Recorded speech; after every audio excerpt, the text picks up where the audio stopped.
queridos amigos, queridos irmãos em Cristo.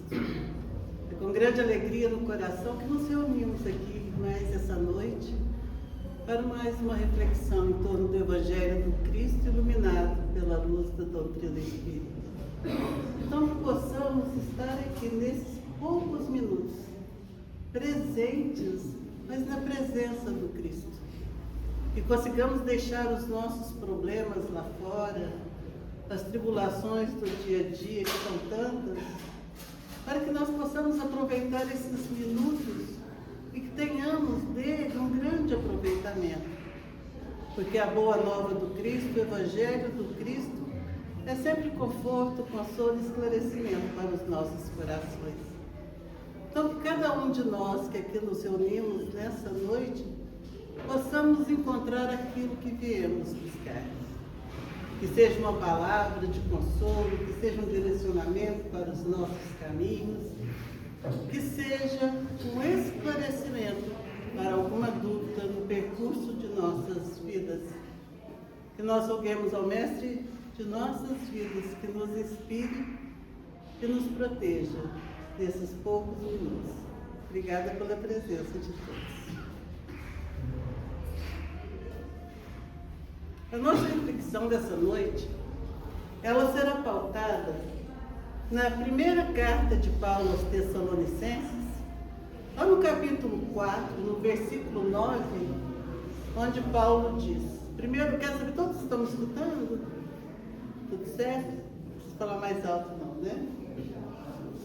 Então, nessa carta, Paulo diz o seguinte aos Tessalonicenses: quanto, porém, à caridade fraternal, não necessitais que vos escreva, porque já vós mesmos estáis instruídos por Deus, que vos ameis uns aos outros. Nós vamos nos posicionar primeiro em relação a essa carta. Eu gosto sempre de fazer isso para não deixar um versículo disperso por aí, justamente para incentivar a cada um de vocês a buscarem a essência de cada versículo que nós estudamos. Porque a doutrina espírita é um farol sobre o Evangelho do Cristo. Mas se o Evangelho não está aqui, que serventia tem o farol?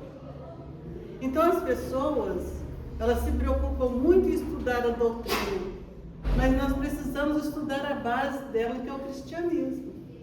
Então, sempre que eu vou citar algum versículo, eu vou citar alguma passagem do Evangelho, eu gosto de posicionar onde isso aconteceu, para não ficar aquele versículo jogado a esmo, e que nós tenhamos essa consciência da necessidade do estudo do Evangelho do Cristo. Porque Jesus se sacrificou demais, meus queridos irmãos e minhas queridas irmãs, para nesses 3 anos de convivência conosco, nos legar o seu Evangelho de amor a fim de permanecer entre nós. Nos legou essa receita, porque nós nos dispersamos muito com as coisas da matéria e esquecemos o principal, que é buscar a nossa grandeza espiritual, a nossa evolução espiritual. Esse é o verdadeiro propósito da nossa existência. Então nós vamos nos posicionar primeiro em relação a essa carta, para que nós possamos entender o contexto no qual ela foi escrita. Então Paulo, ele escreveu 2 cartas aos Tessalonicenses. E a carta que nos serve de referência hoje, como eu disse, é a primeira. Essa carta, ela foi redigida lá em Coríntios, no ano de 51, entre 50 e 51. E é interessante lembrar que essa carta, ela é o primeiro documento escrito do Novo Testamento e do cristianismo. Olha a importância dessa carta. O primeiro documento escrito do Novo Testamento e do cristianismo é essa primeira carta de Paulo aos Tessalonicenses. Então, Paulo, atingido pela perseguição, como sempre ele esteve, desde quando começou a se tornar o discípulo do cristianismo, né? Ele teve que deixar a cidade de Filipos às pressas, então ele dirigiu-se a Tessalônia. E a Tessalônia era uma grande cidade comercial, E era ponto de encontro também para muitos pensadores e muitos pregadores das mais diversas filosofias e religiões. Então, era uma cidade que ali acumulava vários tipos de pessoas, vários tipos de questões. Então, a carta ela se dirige àqueles cristãos que vivem numa cidade pagã. É aqueles cristãos que vivem em um ambiente relaxado e muito tolerante do ponto de vista moral, especialmente no que se refere à vida sexual. Então, Paulo ele frisa que o cristão ele é chamado à santificação. E isso significa compreender, então, de maneira nova a si mesmo. Porque quem de nós somos santos? E o que nós precisamos para alcançar essa santificação? Fala-se muito da reforma íntima, mas como realizarmos em nós a reforma íntima se nós não conhecemos a nós mesmos? Como é que nós vamos reformar uma casa, melhorar as condições dela, sem antes explorar o ambiente, ver o que realmente precisa ser consertado, o que precisa realmente ser exortado? Então, esse é um chamamento, uma maneira de nós buscarmos a nós mesmos e também buscarmos os outros e também as relações humanas que nós estamos tendo. Então, a exortação ao amor fraterno, ela se concretiza através de Paulo num convite ao trabalho. E a todos os instantes nós somos convidados a trabalhar. Paulo ali, ele está provocando mudanças de concepções vigentes nas cidades gregas. Porque já que era uma cidade que tinha um relacionamento muito deturpado, uma moral muito desregrada, Paulo queria ali focar nesse ponto para que fosse melhorada essa parte moral. E assim, então, ele vai e escreve essa primeira carta aos Tessalonicenses, falando que já não precisava mais falar sobre eles de fraternidade. Que eles já aprenderam o ensinamento vindo de Deus, do amai-vos uns aos outros, que é a chave mestra da fraternidade, da caridade, que é o amor. Desculpa, gente, esse tempo seco está meio complicadinho. Então, assim, nós tomamos conhecimento então, desse versículo, já nos situamos no Evangelho, onde eles se encontram, né? Nós vamos voltar a ele. Então, Paulo afirma que não é necessário escrever aos Tessalonicenses sobre a caridade fraternal ou sobre o amor cristão, que é a mesma coisa. Pois os próprios irmãos já são ensinados por Deus a se amarem uns aos outros. E tem um momento lá no Evangelho que ele fala, e a vocês eu não indico porque vocês já o fazem. Quer dizer, eles já têm conhecimento e já praticam o amor uns aos outros. Então, ele convoca aqui a caridade fraternal, pois que é nela que consiste o amai-vos uns aos outros. Então, esse é o nosso tema da nossa reflexão dessa noite, que é a caridade fraternal. Então, segundo as obras básicas de Allan Kardec e autores subsidiários, como nós temos em Emmanuel, a caridade fraternal ela nada mais é do que o exercício do amor em movimento. Nada mais do que isso. A caridade fraternal, ela é o exercício do amor em movimento. Então, lá no Evangelho segundo o Espiritismo, no capítulo 15, intitulado Fora da Caridade Não Há Salvação, o Espiritismo ele ensina para nós que a caridade, ela não é apenas uma doação material. Porque é muito fácil doar o material, principalmente quando nós temos ele sobrando. Né? A doação material ela é necessária, porque como o Rodrigo acabou de agradecer aqui aos colaboradores da casa, com contribuições para matar a fome daqueles que necessitam, com medicamento, com cobertor para ajudar as pessoas a aturarem esse frio, é uma caridade muito importante e ninguém está se desfazendo dela e renegando a ela. Nós precisamos sim, porque nós temos os nossos irmãos menos favorecidos pela sorte financeiramente. Ela é necessária? É. Mas ele está falando aqui que a fraternidade, a caridade fraternal é aquela que nós não doamos aquilo que nós temos, mas aquilo que nós detemos. O que nós detemos? Nós detemos já as virtudes que nós angariamos ao longo das nossas vidas. Nós detemos os conceitos de moral, os conceitos de amor ao próximo, os conceitos de fraternidade. Nós já conseguimos olhar para o outro com amor. Então, se nós não temos a moeda para dar, o que nós temos em nós, em nós para doar, é de um valor absurdo. Porque é nesse convívio do dia a dia que as pessoas têm uma grande necessidade.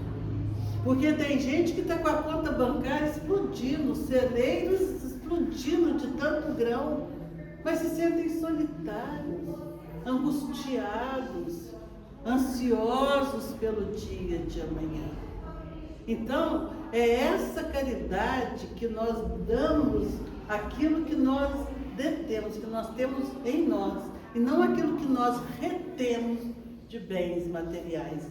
Então, ele fala que a caridade fraternal ela consiste em darmos daquilo que nós detemos. E aí no Evangelho ele fala que a caridade fraternal nada mais é do que o exercício do amor em movimento. E o Espiritismo ensina então que a caridade não é apenas a doação material, mas ela é muito mais do que isso. Lá no Evangelho segundo o Espiritismo nós vamos ver que a caridade ela é benevolência para com todos. Ela é a indulgência para com as imperfeições alheias. Olha, gente, nós temos tantas indulgências quanto as imperfeições alheias, né? Então, ela está nos dizendo aqui que nós não temos que ter compreensão, não só aqueles que afinam conosco no mesmo verbo, aqueles que rezam conosco pela mesma cartilha. Porque amar os nossos amigos é muito fácil, disse Jesus. Queremos ver amar os nossos inimigos. Queremos ver ter tolerância com aquele que ainda não alcançou um nível de polimento ou de conhecimento espiritual para caminhar junto conosco.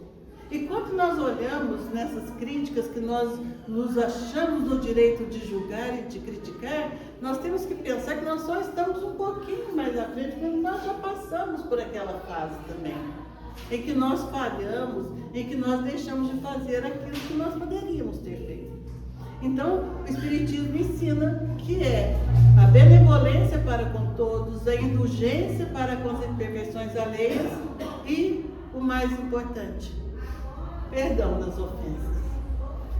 E lá na lei de justiça, amor e caridade, a doutrina estabelece que o progresso espiritual, ele depende única e exclusivamente da nossa capacidade de tratar o nosso próximo como nós gostaríamos que nos tratasse. Isso é, transformando o amor sentimento em amor atitude. Porque nós tratamos o outro de qualquer jeito, e quando chega no tratamento para conosco, nós queremos o quê? Nós queremos primor no trato, nós queremos compreensão, nós queremos aceitação da forma como nós somos e como nós agimos. E as nossas necessidades, nós esquecemos que são a mesma dos outros. E que tem muitos irmãos nossos que têm necessidades muito maiores que as nossas.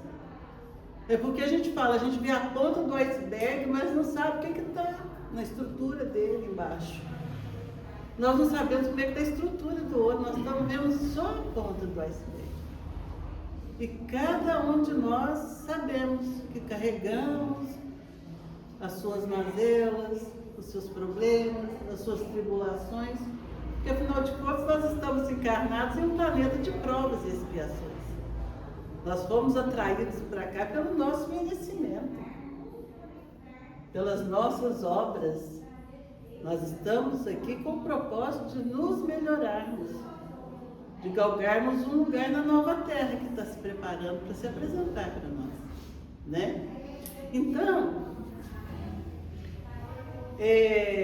para Emmanuel, a caridade fraternal mencionada por Paulo, ela é o hálito da vida cristã, sugerindo então que o conhecimento intelectual da fé é incompleto, se não houver a prática do bem que une as criaturas. É a mesma coisa, eu vou para a faculdade, faço um curso, o melhor que tem, o mais respeitado, na melhor faculdade. Aí me escravizo, fico lá 5 anos, estudo e tal, e tiro o diploma com honras e méritos. Aí fala, não, o que eu tinha que fazer era isso, era ler sobre formar, pega e bota dentro da gaveta o diploma. Que utilidade que tem? O conhecimento ele é muito importante porque ele é a base, ele é o início de tudo. Mas a prática desse conhecimento, aí sim, aí é que nós estamos realmente fazendo aquilo que nos compete, né?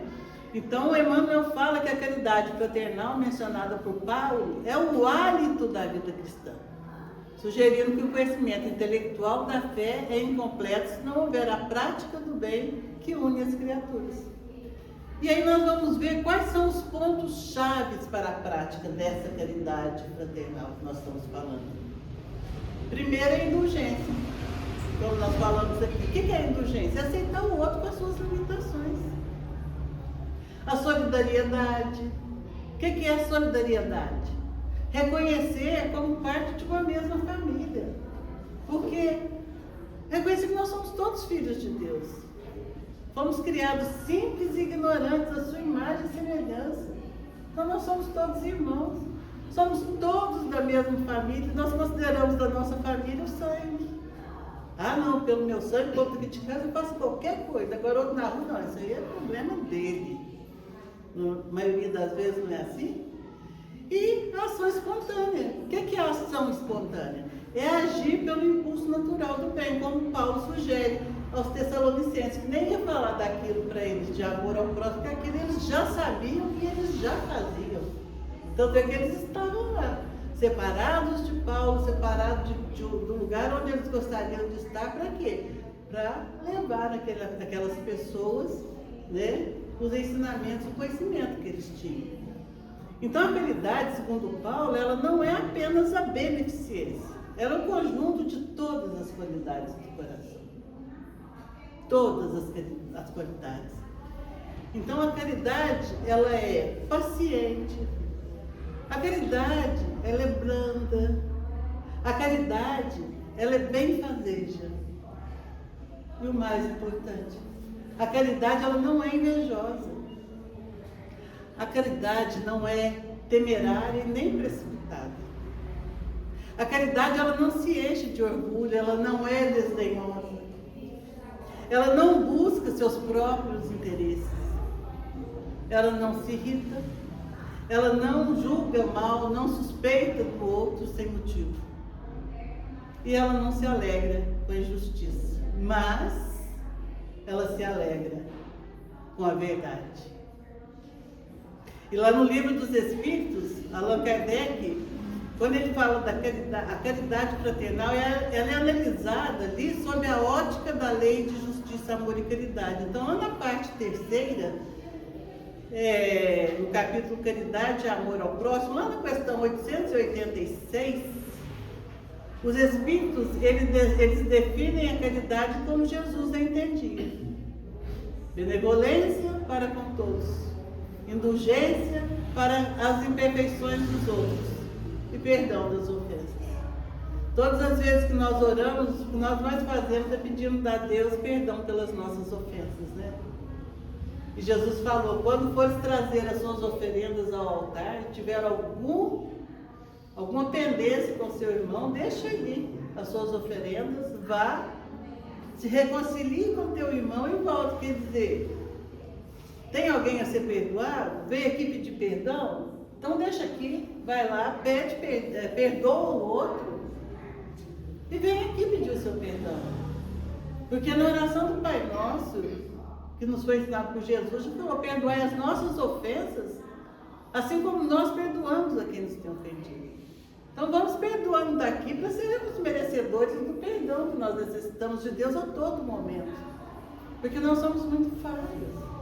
Afinal de contas, nós somos seres ainda caminhando aí no planeta de provas e expiações. Então, os Espíritos definem a caridade como Jesus a entendia. E lá no livro Fonte Viva, no capítulo 158, intitulado Na Ausência do Amor, Emmanuel aconselha, finalizando o texto, dizendo o seguinte: aprendamos a viver com todos, tolerando para que sejamos tolerados, ajudando para que sejamos ajudados. E o amor nos fará viver prestimosos e otimistas, no clima luminoso em que a luta e o trabalho são bênçãos de esperança. Então, Emmanuel, em uma outra obra, ele nos diz que a caridade fraternal, ela não é apenas um sentimento. A caridade fraternal, ela é para nós uma lei de equilíbrio. Que pela fraternidade o homem reconhece no próximo a sua própria condição, sob a sua própria imagem, sob condições diferentes. Porque se nós formos olhar para o próximo, nos compadecer dele, participar da vida dele, tentar auxiliar, quanto que nós não aprendemos? Por isso que existe a lei de sociedade, para nós convivermos uns com os outros e aprendermos uns dos outros. Esse aprendizado com o outro nos livra, nos poupa de várias reencarnações que talvez nós precisaríamos vir para poder testar, aprender. E aí, com o exemplo do outro, quantas coisas nós não deixamos de fazer, porque vê que o outro já se deu mal em certa situação. Assim é a vida. Assim é o benefício da lei de sociedade. Então, às vezes, a gente acha que está ajudando, nós estamos sendo ajudados. Nós estamos ali vendo experiências que vão nos ajudar um pouco lá na frente, quando nós nos depararmos com problemas semelhantes, né?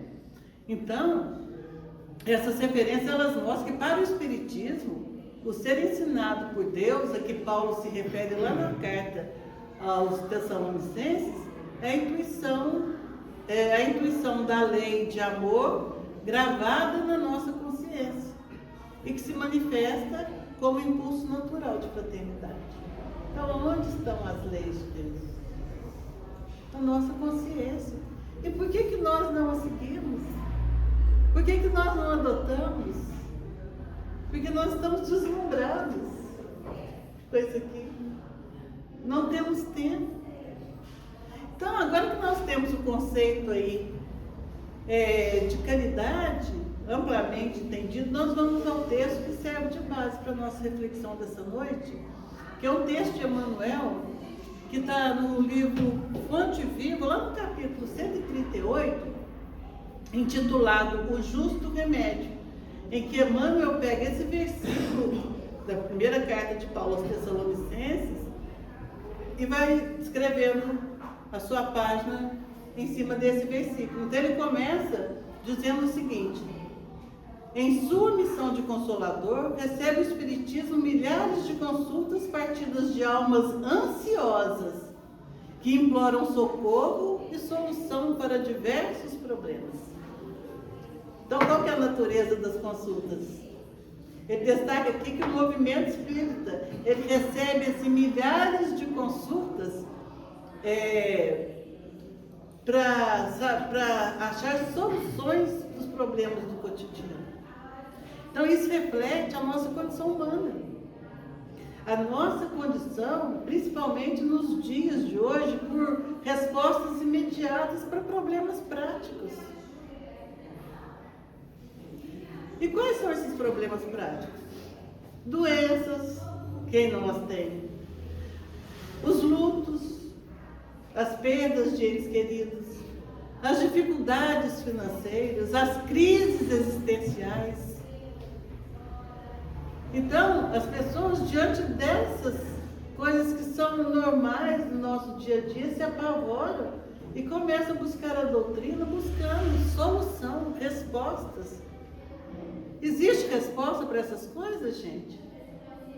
Existe? Existe. As obras básicas da doutrina espírita nos respondem a toda hora.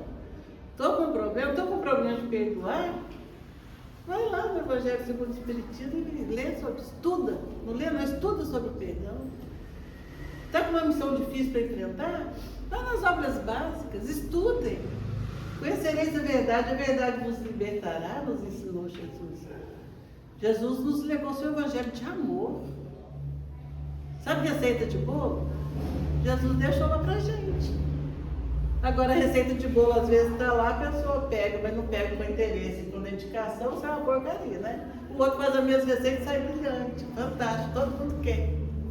O outro fica até ir pro lixo, o outro não, ele some da hora. Então depende do que nós estamos fazendo com aquilo que nos foi confiado. Com os recursos que a vida nos apresenta, né? Então isso reflete a condição humana de busca por respostas imediatas para problemas práticos. Então, Emmanuel reconhece a legitimidade dessa dor e ele trata isso com empatia, como nós vamos ver nos parágrafos seguintes aqui. Porque ele continua dizendo: aqui é um pai que não compreende e confia-se a sistemas cruéis de educação. Ali é um filho rebelde e ingrato que foge à beleza do entendimento. Acolá é um amigo fascinado pelas aparências do mundo e que abandona os compromissos com o ideal superior. Além é um irmão que se nega ao concurso fraterno. Noutra parte, é o cônjuge que deserta do lar. E mais adiante, é o chefe de serviço, insensível e contundente. Então, Emmanuel explica que, embora as pessoas busquem soluções mágicas ou privilégios, o plano espiritual, ele quase sempre responde devolvendo a gente ao Evangelho. Como eu disse aqui, está tudo lá. Já tem resposta para tudo. No Livro dos Espíritos, então, aquelas 1009, nossa, é só buscar. Às vezes a gente fala, estou precisando de um atendimento fraterno, e para e pensa, qual que é o meu problema? Atendimento fraterno, que dia que vai ter? Vou dar uma pesquisada aqui nas obras. Não precisa de atendimento fraterno, mas não está tudo ali. O atendente fraterno, ele vai falar para você aquilo que está nas obras, que a doutrina espírita ensina. Só que ele estudou, para poder falar, para te orientar. Ele está embasado no conhecimento do Evangelho, da doutrina espírita, para te dar esse atendimento. Mas nós podemos ser os nossos atendentes fraternos, buscando o conhecimento que a doutrina nos oferece. Então, ele sempre responde devolvendo a pessoa ao Evangelho. Vai no Evangelho, busca no Evangelho, estuda o Evangelho, conheça o Evangelho. É a boa nova. É a mensagem que o Cristo deixou para nós com tanto amor, que nós, na maioria das vezes, ignoramos esses ensinamentos. Então, isto é, o Espiritismo, ele não retira a prova. Ele não retira o problema de ninguém. Mas o que ele faz? Ele oferece esclarecimento. Ele nos oferece energia moral para que nós resolvamos as nossas aflições através da nossa reforma íntima e da prática da caridade. Tem uma música que fala assim que o solidário não tem solidão, né? E as pessoas andam sofrendo tanta solidão e está precisando tanto de gente solidária para trabalhar, entendeu? Não tem. Então esse texto, meus amigos, ele serve para alinhar as nossas expectativas. Então o que ele diz em essência? Você vem buscar consolo? Vem buscar socorro? E nós daremos todo o conforto, todo o consolo, todo o esclarecimento. Só que o remédio não será um milagre externo, e sim a aplicação das leis divinas na sua própria conduta. É só aplicar. Então, se nós voltarmos ao tema da caridade fraternal lá em Tessalonicenses, esse texto de Emmanuel faz todo sentido, porque a solução para os problemas que as almas ansiosas trazem ao Espiritismo está quase invariavelmente no exercício desse amor fraternal que Paulo disse, que nós já somos ensinados por Deus a praticar a caridade. Então, portanto, a técnica de cura proposta pelo Consolador. Contudo, o remédio para a extinção desses velhos enigmas das relações humanas, diz Emmanuel, está indicado há séculos nos ensinamentos da Boa Nova. A caridade fraternal, continua ele, é a chave de todas as portas para a boa compreensão. Esse parágrafo, ele é o clímax do raciocínio de Emmanuel, porque nele ele deixa de diagnosticar o problema para apresentar aqui a solução definitiva para nós. Estão entendendo? Porque essa análise detalhada dos elementos centrais, quando ele fala velhos enigmas, Emmanuel utiliza essa expressão para se referir aos conflitos de relacionamento que nós temos. Quais são eles? Quem é que não tem mágoa, não tem orgulho, não tem dificuldade de convivência que acompanha nós, acompanha a humanidade desde sempre? E aí então ele sugere que, embora o mundo mude tecnologicamente, os nossos dilemas das almas humanas permanecem os mesmos. Os nossos, dos outros, de todo mundo. Todo mundo precisa de ajuda, todo mundo precisa se amparar. Porque a vida é fácil? Não, se fosse fácil, todo mundo daria conta. Quantos estão desistindo? Então está indicado há séculos. O que ele quer dizer aqui? Há uma sutil chamada de atenção a cada um de nós, porque Emmanuel aqui ele reforça que a humanidade não sofre por falta de informação. Nós sofremos por falta de praticar a informação. É o que eu falo, colocar em prática a letra.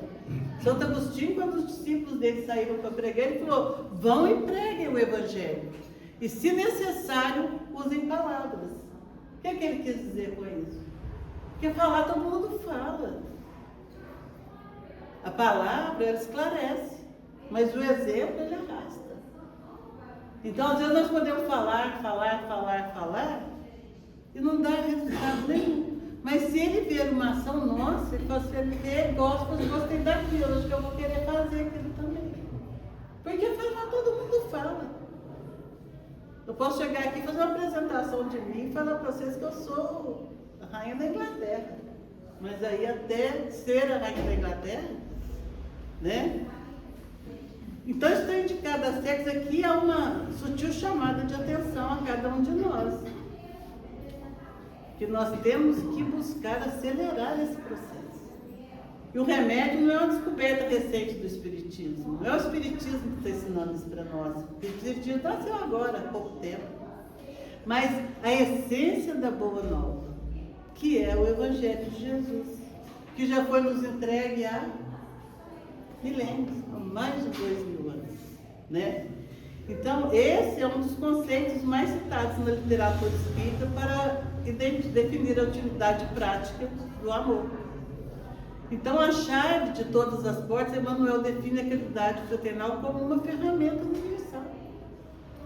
Ele fala que não importa o tamanho do conflito ou a tranca do coração alheio, que a caridade, que a benevolência, indulgência e perdão, ela é a única via capaz de destravar resistências.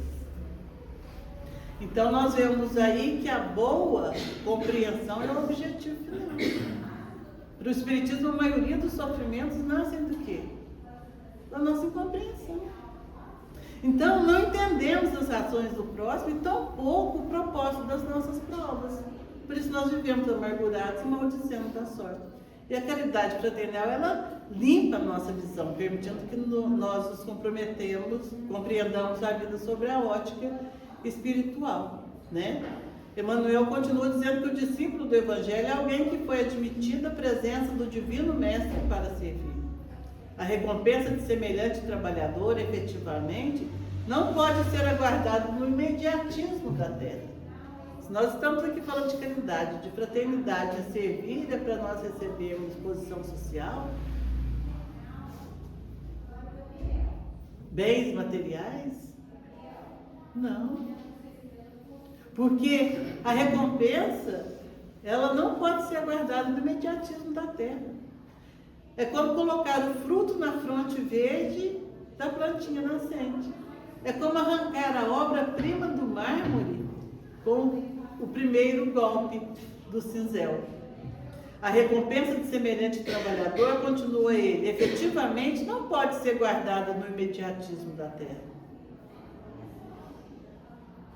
Quando ele fala da fronte verde, é biologicamente impossível colhermos frutos de uma planta que acabou de germinar. Vocês concordam comigo?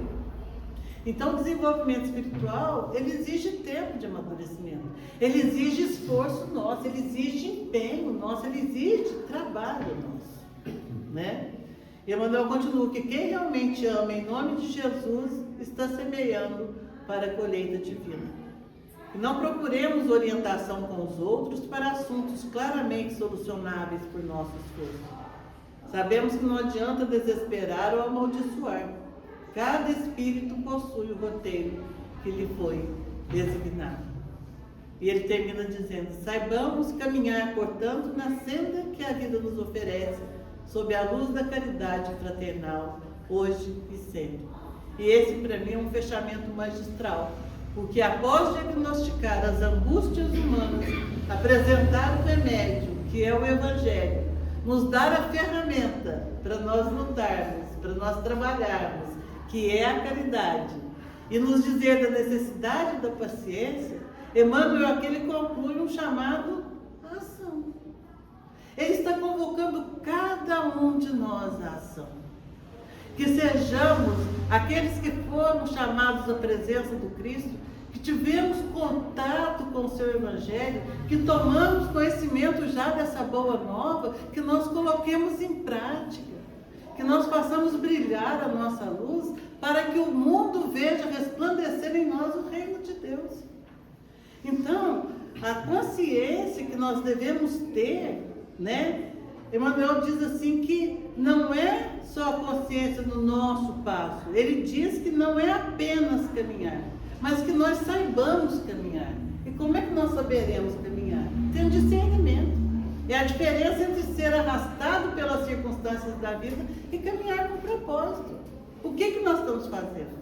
E ter aceitação ativa. É saber caminhar implica aceitar os obstáculos do caminho sem revolta, entendendo que cada pedra na estrada tem uma função pedagógica para o espírito.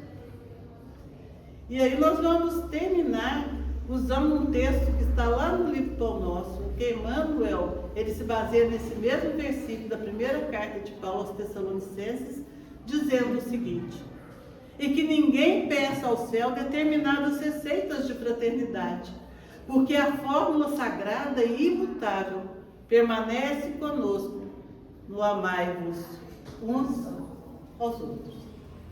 Então, minhas queridas irmãs, meus queridos irmãos, que Jesus nos abençoe e nos ampare em nossa caminhada.